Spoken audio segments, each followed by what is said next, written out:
नमस्कार दोस्तों, मैं रेखा जोशी दागर आपके अपने YouTube चैनल जीरी ज्योतिषम में एक बार आपका फिर हार्दिक अभिनंदन स्वागत करती हूँ। दोस्तों, आज हम बात करेंगे शुक्र नौवे घर में कैसा फल देते हैं। नौवा घर जो होता है वो हर प्रकार से बृहस्पति जी से प्रभावित होता है और इसको कुंडली की जड़ भी बोला गया है। शुक्र जब 9th हाउस में आते हैं तो वो अपने शत्रु के घर में होते हैं। शुक्र और गुरु मिलकर केतु बनते हैं, वो भी नेगेटिव स्वभाव वाले शनि के जैसे। यहाँ पर इन दोनों के योग को गुरु कंटाल योग बोला गया है और यहाँ पर जो है पैतृक ऋण भी बनता है। क्या यहाँ पर भी ये ऐसे ही बुरा फल देंगे या अच्छा प्रभाव देते हैं, आज हम इसी पे चर्चा करेंगे। बट उससे पहले प्लीज हमारे चैनल को सब्सक्राइब करना ना भूलें, साथ में बेल आइकन जरूर पुश करें ताकि हमारे द्वारा जितनी भी वीडियोस अपलोड हो उनका नोटिफिकेशन आपको टाइम टू टाइम मिलता रहे। बुध पापी नर स्त्री चाहे सभी अच्छे हों, शुक्र नौवे जब हुआ कुल मंगल बद ही हो।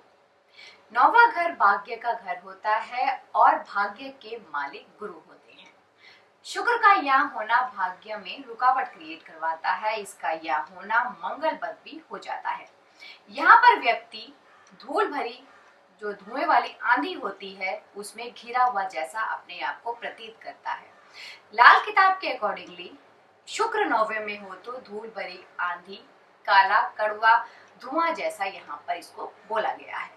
इसका इफेक्ट मेल पर ज्यादा असर करता है, हालांकि फीमेल पर भी इसका असर होता है लेकिन मेल का कंपैरेटिवली लेडीज पे कम होता है।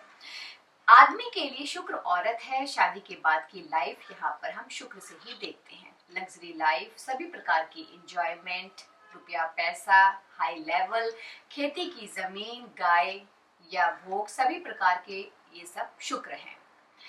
आदमी को जो शादी है वो शुक्र देते हैं। जिसकी कुंडली में शुक्र 9th हाउस में होते हैं और वो जागे हुए होते हैं या हम कहें कि वो एक्टिव होते हैं, तो ऐसे व्यक्ति के घर में गोद लेना या गोद दिया हुआ जैसे किसी भी प्रकार से गोद से अगर संबंध जरूर बनता है।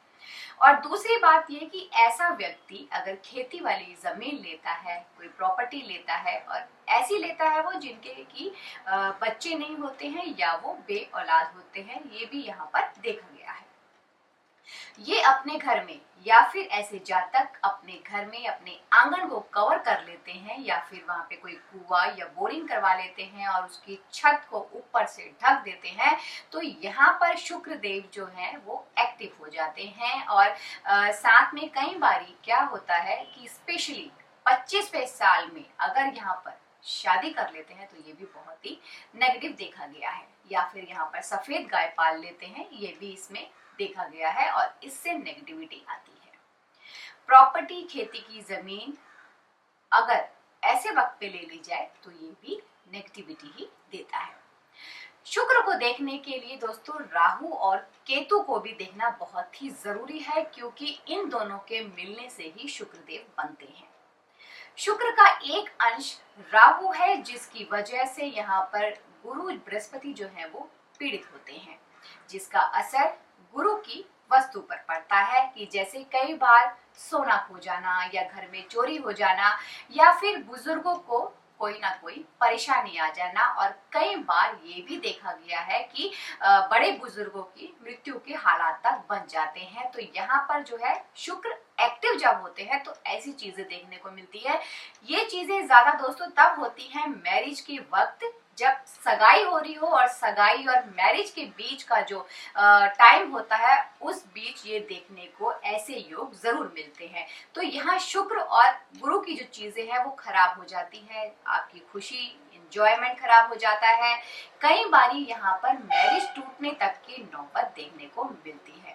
तो यहाँ पर सबसे बड़ा परहेज ये बताया गया है कि एक तो 25वें साल में आपने शादी नहीं करनी है और दूसरा सगाई और शादी के बीच का ज्यादा गैप नहीं रखना है। चट मंगनी पट ब्याह अगर आप यहाँ करते हैं तो बहुत ही अच्छा रहता है, वरना धूल भरी जो आंधी है उसका सामना करना पड़ता है। एक्सीडेंट्स के योग बनते हैं, खुशियों को ग्रहण लग जाता है, सोना भी यहाँ पर खोना बहुत बारी देखा गया है। और बड़े बुजुर्गों की तरफ से कोई ना कोई प्रॉब्लम हो जाती है, चाहे वो वर की तरफ के हो या वधु की तरफ में हो, दोनों के विचार नहीं मिलते हैं और कई बारी शादी टूटने तक की भी नौबत यहाँ पर आ जाती है। तो दोस्तों यहाँ पर कुल मिलाकर 25वें साल में शादी नहीं करनी है। कई बारी दोस्तों यहाँ पर ये भी देखने को मिलता है कि शादी के वक्त तेज या तो बारिश आ जाती है या तूफान आ जाता है, और कई बारी यहाँ पर अगर नेगेटिव वे में शुक्र देव एक्टिव हो जाते हैं तो कपड़े फटने तक के योग कई बारी वर के बन जाते हैं। तो दोस्तों आपने यहाँ पर क्या करना है कि किसी प्रकार भी राहु की सोच को दबा कर रखना है, तो यहाँ पर इसके फल अच्छे मिलते हैं। या फिर गुरु के घरों में जैसे 2, 5, 11, 12 में राहु या फिर बुध ना बैठे हो, या फिर शुक्र के घरों में जैसे हाउस नंबर 2, 7, 12 में अगर सूर्य नहीं होते हैं तो यहाँ पर सब कुछ ठीक ही रहता है, वरना परेशानियां बनी रहती हैं। शुक्र 9वें वाले को ज्यादा सेलिब्रेशन नहीं करना चाहिए, साइलेंट होकर ही सब कुछ अगर वो करते हैं तो इससे बहुत बेटर रिजल्ट्स मिलते हैं, क्योंकि यहाँ पर पहले ही उनका मंगल बल बना हुआ है। यहाँ पर अपनी बहन बेटियों को और बुआ को आपने खुश रखना है, उनको बहुत ही अच्छी इंपॉर्टेंस देनी है, तभी यहाँ पर जो आप शुक्र का रिजल्ट है आपको अच्छा मिलता है। यहाँ दोस्तों एक परहेज सबसे इम्पोर्टेंट ये है कि शादी से पहले आपने अपने शुक्र को एक्टिव नहीं करना है, अपने करेक्टर को शुद्ध रखना है, और शादी के बाद भी आपने इलीगल रिलेशन नहीं बनाने हैं। अगर आप ऐसा करते हैं तो शुक्र की जो नेगेटिविटी है उसमें काफी कमी आ जाती है। अगर आप शादी के बाद रिलेशन बना लेते हैं तो शुक्र नेगेटिव होकर बहुत ही परेशानियां खड़ी कर देते हैं। शुक्र और गुरु दोनों जब खराब हो रहे हो तो यहाँ पर केतु भी नेगेटिव हो जाते हैं, जिसका असर आपकी औलाद पर पड़ता है, और यहाँ पर व्यक्ति के जो रिलेशन है ज्यादातर अपने जो क्लोज रिलेशंस होते हैं उसी में यहाँ पर देखने को मिलते हैं। हो सकता है वो कभी पकड़े ना जाए, पर इनका जो असर है वो बहुत ही बुरा मिलता है, क्योंकि एक तो पहले ही कुंडली में मंगल बद बना हुआ है, और शुक्र 9 वाले की जो वाइफ है यहाँ पर ये देखने को मिलता है कि अगर वो अपने मायके वालों की ज्यादा तरफदारी करती है या उनकी इन्वॉल्वमेंट करती है तो ये भी नेगेटिव की ही निशानियां होती हैं। तो यहाँ पर दोस्तों खासकर ऐसा तब होता है जब शुक्र 9 में होते हैं और चंद्रमा 7th में होते हैं, तो ये चीज ज्यादा देखने को मिलती है। शुक्र 9 में अगर होता है और अगर फर्स्ट हाउस खाली हो या फिर किसी भी प्रकार से वहां पर गुरु के साथ रिलेशन बन रहा हो, तो वाइफ भी यहाँ पर जो वाइफ को हेल्थ प्रॉब्लम्स होती है वो खून से रिलेटेड प्रॉब्लम होती है, खून की बीमारियां यहाँ पर उनको हो सकती है। और इसके अलावा इसका जो असर है जातक के काम धंधे पर भी पड़ सकता है, पैसों को लेकर भी परेशानियां आ सकती है। तो दोस्तों सबसे ज्यादा जो असर देखा गया है वो उम्र के 17वें और 18वें साल में देखा गया है, और 34वें में और 35वें में इसका जो असर है वो ज्यादा देखा गया है। तो दोस्तों कुछ ऐसे उपाय और परहेज आप कर सकते हैं जिनसे कि आपको इसकी नेगेटिविटी से आप बच सके। सबसे पहला आपने यहाँ पे क्या उपाय करना है कि अगर आप दोनों हस्बैंड एंड वाइफ जो है दही से अपने गुप्त अंगों को धोते हैं नहाते वक्त, तो इससे बहुत ही फायदा मिलता है। और सबसे बड़ा परहेज जो है यहाँ पर वो 25वें साल में कभी भी भूल के शादी ना करें। अगला उपाय ये करना है आपने दोस्तों, जिसको हम परहेज भी कह सकते हैं, कि कभी भी अगर ऐसे हालात बन रहे हो कि बच्चा गोद लेने को हो, तो हम आपको यही एडवाइस करेंगे कि ऐसे में अगर आप बच्चा गोद ना ले तो ये ज्यादा बेटर रहेगा।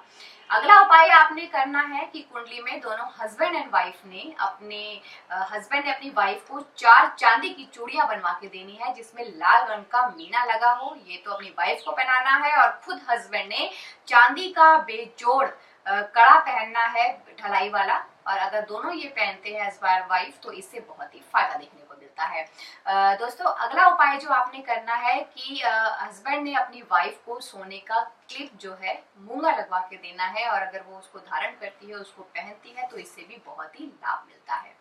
अगला उपाय आपने करना है कि मकान की नींव में आपने चांदी के बर्तन में शहद भरकर उसको वहां पर दबाना है, इससे भी बहुत अच्छे रिजल्ट्स देखने को मिलते हैं।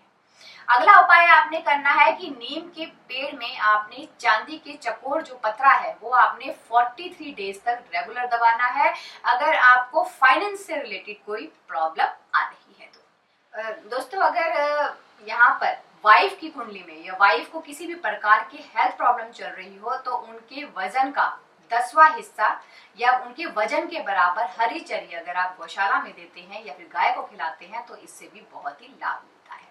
अगला उपाय आपने करना है कि आलू को उबालते वक्त उसमें हल्दी डालें, मीन्स आलू को पीला कर कर फिर उसको ठंडा कर कर आपने गाय को खिलाना है। इससे भी बहुत ही फायदा देखने को मिलता है। दोस्तों, हमेशा मेहनत करते रहें और मेहनत का ही फल मीठा होता है। और एक सबसे लास्ट आपने उपाय क्या करना है कि जब भी आप खाना खाएं उसके बाद अगर आप सौंफ खाते हैं तो इससे बहुत ही फायदा मिलता है।